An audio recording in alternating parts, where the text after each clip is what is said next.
plaques. Come close.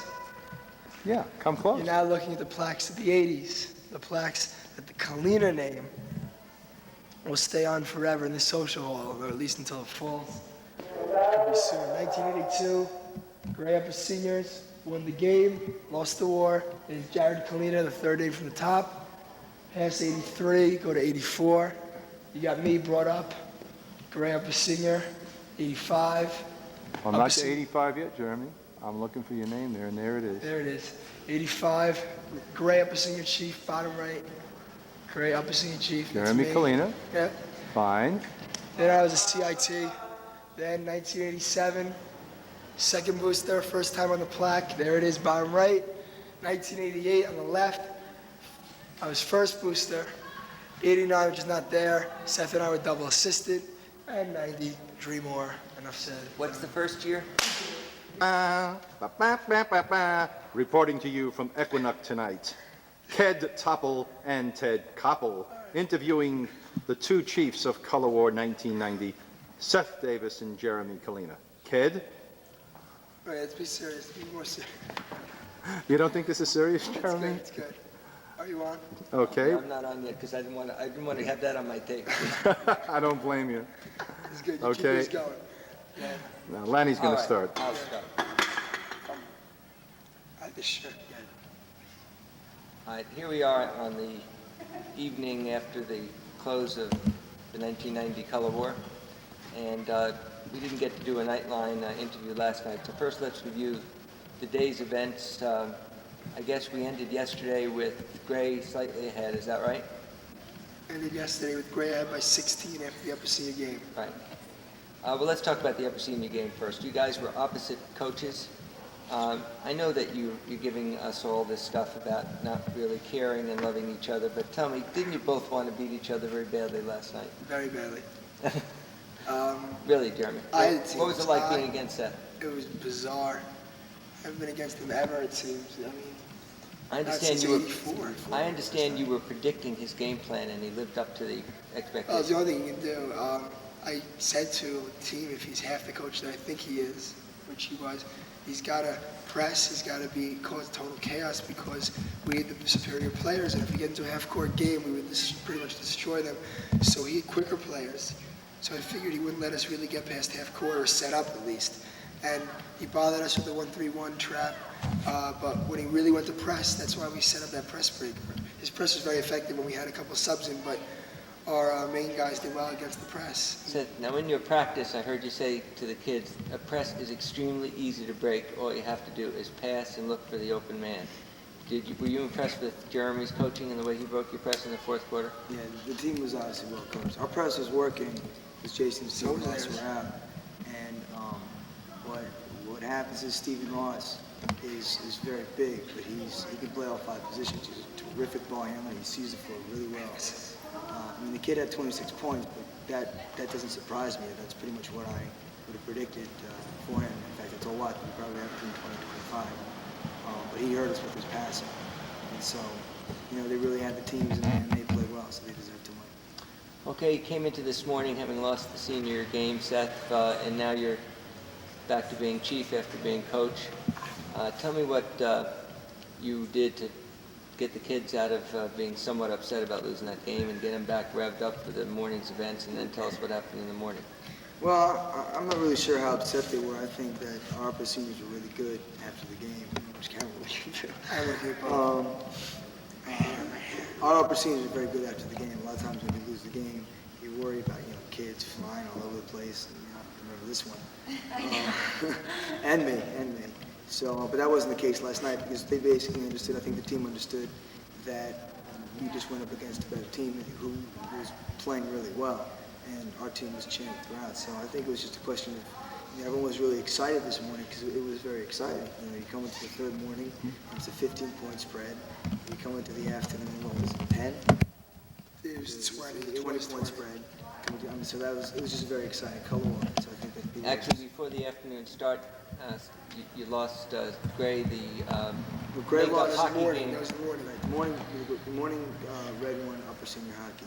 and so that made 5 points behind by that. Right, that was in the morning because, It started off that he was up 15 after the game.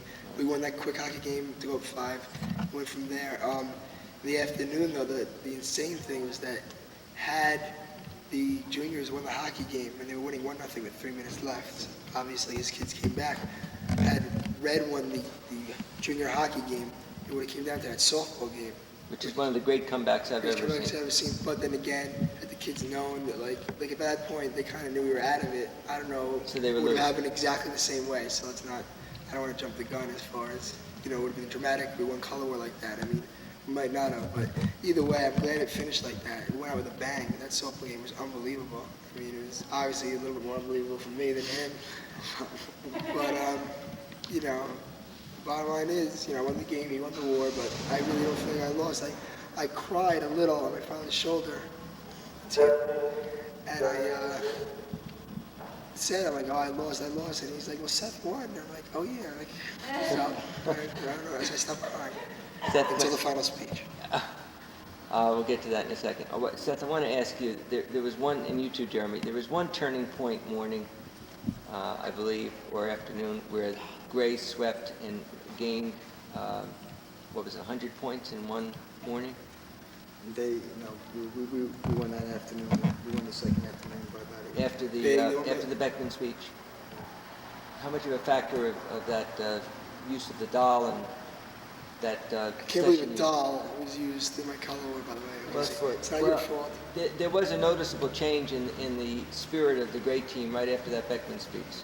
Well, I think, I'll tell you the truth, I think that got a lot more attention than it needed to, because there's not necessarily a connection between that and the fact that we had a big afternoon. Bernie always talks about his comeback, and it's a legendary story how they were down, and he told his team that they weren't part of the family because they weren't acting like a family, and then they went out the third morning and they won big, and he gets up in the mess hall with the war tide, he says, welcome to the family, and they swept the afternoon. It was a big win in color one.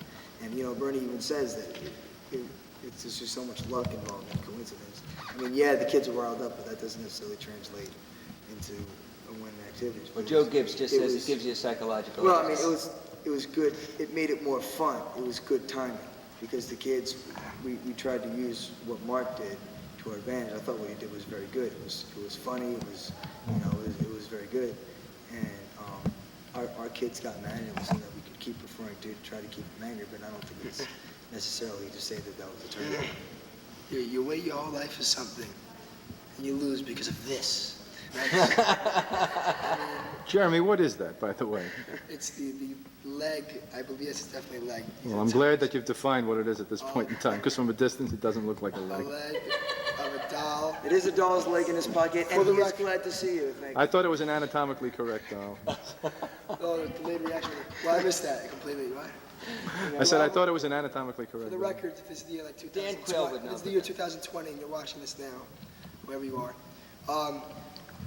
Mark Beckman made a speech in which he made fun of a family, like 2 babies and a mother, and he ripped one baby's head off, and then with the fork he violently stabbed the other doll. Stabbed the doll's eyes. Stabbed his eyes out. Like, I mean. We understand. So Seth used this as a reverse psychology type deal, and it either worked or they happened to have those events that day. I'm just glad that the flips worked out the way they did, because the war was never, totally off the subject, but the war was never more than 40 or 50 point lead, it seems, right? Which I don't think has ever happened. Like before the war, I was talking to Richie Kenwood, I wanted to prepare a down 100 speech or an up 100 speech, and he said, "Guy, prepare one." Kids are always down in the dumps, we're gonna lose, or like, oh my God, they're all cocky and confident. Everyone was kind of like, are we winning or losing the whole war? Not that that's bad, but like, no one was really upset the whole time. Everyone thought they had a chance. No matter, even if kids won 1 out of 6 sports, they always knew they had a chance. Everyone, the whole time. Did either of you feel that you were under less pressure than you would have been had you been the chief against someone who wasn't you, your friend, your best friend? I think there's more pressure just because of the circumstances this year, and just because we've built it up. Just a little bit. We've lobbied the whole deal, very political about the whole thing. And we looked at the Low Greenberg War in '87, and everyone raved about that, and that was probably the best war of the decade. So now we were the best war war of the decade, and the decade hasn't This even was really definitely- begun. This was definitely the best war of the 90s, I think. What, Yes, pa- the 90s, it's the best war. what part did your friendship play in the way you handled your teams? Um, it's hard to say. I think that's something that everybody just kind of knew was there the entire time. It wasn't something throughout the war that was brought about by us. I mean, we're obviously very good friends, but we're very competitive. And, so Steven and people were making mention that we really we didn't want that to be the case during the war. We wanted that to be a war. Tonight, at the speeches and the closing ceremonies and everything like that, the singing, it was more of that. It's funny. As fun as this was, it was like, I remember at the break, I remember thinking that he wasn't there. It was just weird being in Kalina and getting into it in the break and everything with him not there. And so for the whole war, we kind of had to keep our distance. And last night the game was weird because I looked to my left and he'd be there. But so tonight we were able to let out a little bit to sing and hang out more and see each other. I mean, we really didn't see each other much for 3 days. No, as far as the part about us being friends the whole war, I mean, it definitely started out a little bit too mellow to my liking. But there were a couple of times where I started getting, when we never really went at each other. I don't know if you're supposed to, I don't think they like that. We kind of wanted to please Galopta the entire time, because I always did, I kissed his ass, I admit it, because I didn't want to get yelled at. He yells at, as a booster, I get yelled at so much. He throws you in the back of the cone, the back HQ in the cone, as it is called, and, says, colors for the kids, whatever. But I think this year, more than anything, which is what we wanted more than anything, is that it was for the kids and not for the counselors. It was totally all out for the kids. But Time out. what I wanted to mention is that as far as, between us, there was one point, maybe actually 3 times we might have yelled at each other a little, we really didn't, but one time in particular, where I yelled at him, I was being so fake yelling at him. I was like, I put the doll, I used to psych your team up with a doll, something like that. Like, remember that, as you're walking away, lower down? Of course you remember. No, that was today. Yeah, okay. Yeah, it was. Yeah, that was more joking. Well, No, I think that's there what I'm was. saying. No, the teams were intense. Line up, I just cut you off, Cav. No, remember that I had a speech in the morning where I was talking about breaking traditions. Like I made a comment to Jeremy after. It's not true, you just said That's it. that's obviously not personal. And he's like, I don't understand. You were telling it first speech. You're obviously intimidated by what was said. No one knew what you just said. No one knew what you just said except for me. Say it slowly. He was talking about. I understood, but that's me. Go ahead, He's slowly. like, Say that thing again, slowly. I said that the gist of my speech was that traditions are broken all the time and families never die, which happens to be true. Slower. Him telling me to go slower.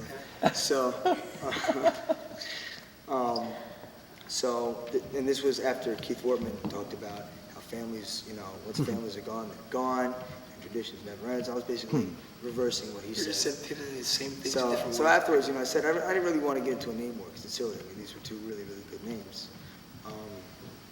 Okay. I do have a nice little pattern. 2 raccoons crawling into the social hall. Jesus Everybody Christ. You left. You're going right after the hour. Under the desk. No more. No more. Okay, coming back. I just, Literally crawled into the social Did you hall. get okay, it? I Film? That was have, no, I awesome. didn't get any raccoons. Oh, man. The raccoons want to hear the Nightline interview. I would like to know, I want to give you an Jeremy and Seth opportunity. of the raccoon one, that's right, Andrew. I want to give you both an opportunity for something I'm sure you feel you have missed upon reflection. Tonight, you spoke together for approximately 1 hour, thanking everybody in the world. Now, I want to give you an opportunity. We'll start with Jeremy. Is there anybody you missed? You can get it now on video for posterity. Oh my God, my family. Your family, who are they? I didn't thank my family. Did you? No. Good. We didn't thank our Good. families, as long as he Okay. didn't. Well, why don't you start thanking the people you want to thank now, because we get this off Thank of my us. family for bringing me to this place and for putting out my color war obsession, insanity, and lunacy and stupidity. Now that I'm 20, I live an adult life. I'm not a kid anymore. Enough of this. I wouldn't count on that, Jeremy, but we I'm gonna accept try that. at least. Is there anyone else? Apple. Anyone else? Anyone else who's gonna watch this forever? I better think of someone good or funny. No, I'm not gonna thank her. I won't do it. It's embarrassing. I'll thank Al Miller. I want to thank Al because Al, for the first time in 30 years, was not on the neutral sheet because he got the axe. I don't mean that axe. And, you know, I'm sorry it was my award that you weren't here for, Al, but Al was with us in spirit, I think we all I felt. saw him in Texaco with his slick back hair. And Seth, is there anyone else that you missed? He's a handyman, by the way. Well, I officially, and I have to get the exact count, but I was told that I tied Cliff Abrams. Broke, I think he for broke the it. longest. Some people say I broke it. If it was If 30, I'd known it was a tie, I would have thought of something else to say for another time. Cliff's was 38 minutes. It's been legendary. The Cliff Abrams final speech, it's like, oh, the Cliff rule, the Abrams rule. Like, Now- because he said all year, he goes, we're breaking it, we're breaking it. I, of course, being the nervous kiss-ass that I am, took a lope there, made a nice 20-minute speech is what he wanted. Great. Said this is the year